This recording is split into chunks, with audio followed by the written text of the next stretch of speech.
Hey everyone, it's me, Dirty Honey. So, welcome to the channel. Thanks for watching. Please make sure to subscribe, dude. Just click the subscribe button. And you don't want to miss any of these kick-ass videos. So, today I was thinking about, just the other day actually, about how I was thinking about outer space and how it's like, we think it's just expanding at this astronomical rate. It's actually expanding faster than it's gaining speed in its expansion towards infinity or whatever, and we can only see so far out in it. But this isn't about outer space. It made me think about how everything is just boom moving outward and moving, like just moving. And our whole solar system is actually moving through space. Everything is fucking moving. And it made me realize how everything's moving all the time. There's never a time of still. It made me have the question, or it brought the question up in my head about, is anything in the universe still? Is there like a center of the universe where nothing is moving? Is that even possible? Because not moving would be in reference to something else, which would have to be something that's just outside of the universe. And so whether that center is moving within that thing that's outside of whatever the universe is expanding into is like pretty fucking impossible. So I don't know if we could figure that shit out. Maybe. Math is some powerful shit.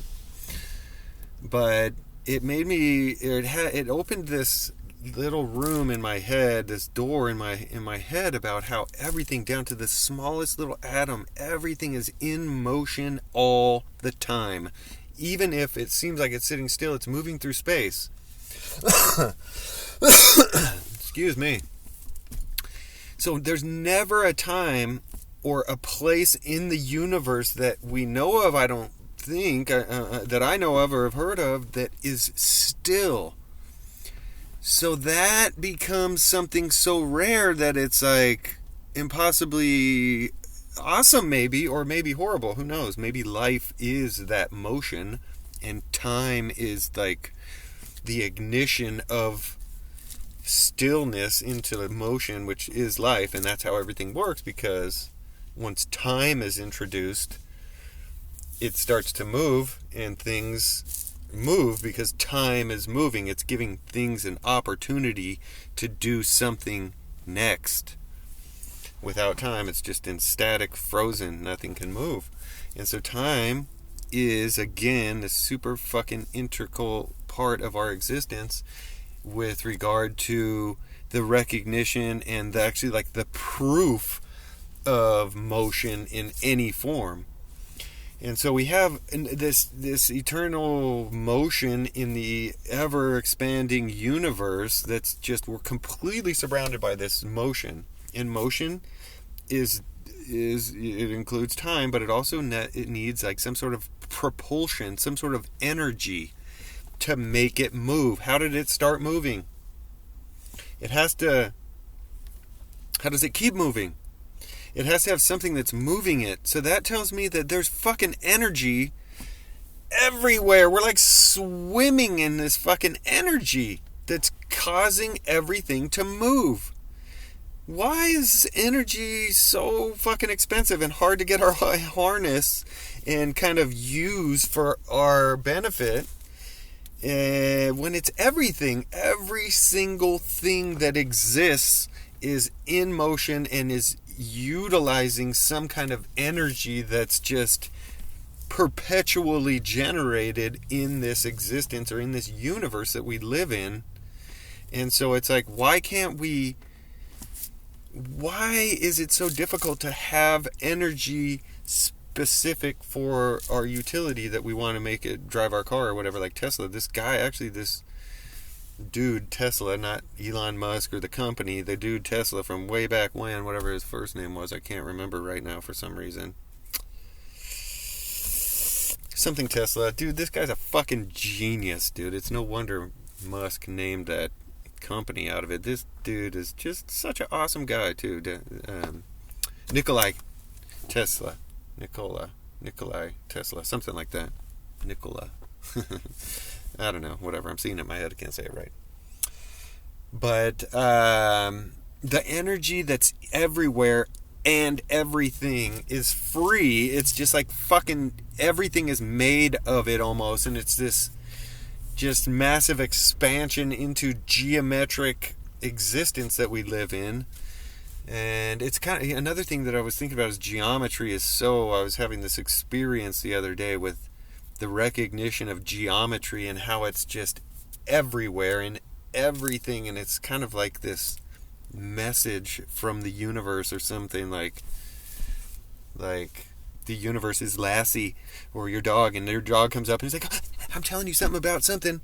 You know, you can tell the dog's trying to give you a message, but it's like, I don't speak dog. What are you telling me? I know you're trying to tell me something. It kind of feels like geometry is the language of the universe. And so the reason I brought that up is because in this ever motion existence that we live in relationship to geometry, a lot of geometric patterns are done with lines and curvatures and stuff. But in order for any shape to exist, there has to be zero space in between the lines that create that contrast to give you an image of some geometrical shape or pattern. And so if geometry is like the language of the universe or something, the space in between the geometrical lines that create the geometrical patterns, there's always space, negative space. What's there? That's the energy, dude. Everything that we see and know and everything that is all the lines in the geometric patterns of flowers and trees. Just everything is connected through this geometric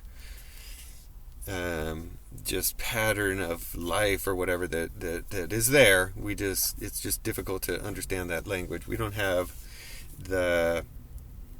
we don't speak geometry like with the same relevance that the universe understands it as. I think it seems like something like that. But within geometry, if it's super important like it feels like it is, geometry always has to leave space in between. There's this like, if that geometrical pattern is something that is part of life's necessity and spreading out into this eternal, geometric patterns and geometry is kind of like a visual reference of infinity too. Almost like a physical reference of infinity. It's super just informative piece of knowledge or whatever that humans have come to partially understand, at least. I don't know if we all the way understand how important it is, or even if it is, maybe I'm stupid and it's totally dumb. But it feels like geometry plays out in nature everywhere, and the spaces in between the lines that create the geometrical pattern seem like that those are kind of a representation or a piece of the puzzle that could be considered energy that's causing everything to move. It's just so crazy, like that the motion that's in the world and in the universe is so powerful and moves everything all at once and never stops, never rests. And yet we still have difficulty harnessing it, or at least it's probably been discovered and it's just being kept a secret or something. But I just thought that was a super interesting, undeniable truth that I'm going to add to the list of undeniable truths, that everything is always in motion. And I kind of wonder if there is a place in the universe where there is stillness and what that would feel like. It seems like that would be outside of time. It feels like the thing that makes motion possible is time. So if you were to remove time from the equation, we now have stillness. This seems to be the only way. Time has to stop for still to exist. And maybe if stillness stops, it could collapse time too. I don't know if it goes both ways or if it even makes any sense. But it just feels like this really deep potential. And no matter, all the geometric patterns all point to one thing: subscribe to the channel, be nice, listen to 91.5 FM on the radio and KUSC.org on the internet, because it's fucking awesome music, that's why. And so, anyways, we'll see you guys later. If you guys have anything to say about the geometric patterns and never sitting still, and I'm not talking about ADHD, not sitting still, that too, or whatever that's called, squirmy pants, ants in your pants and shit. The universe has ants in its pants. If we could just get these ants to get in a line and to start to work for us, we'd have free energy. Right, Tesla? Alright, man. Subscribe to the channel. We'll see you guys next time on that notification that comes through when you subscribe. You get notified. Bye.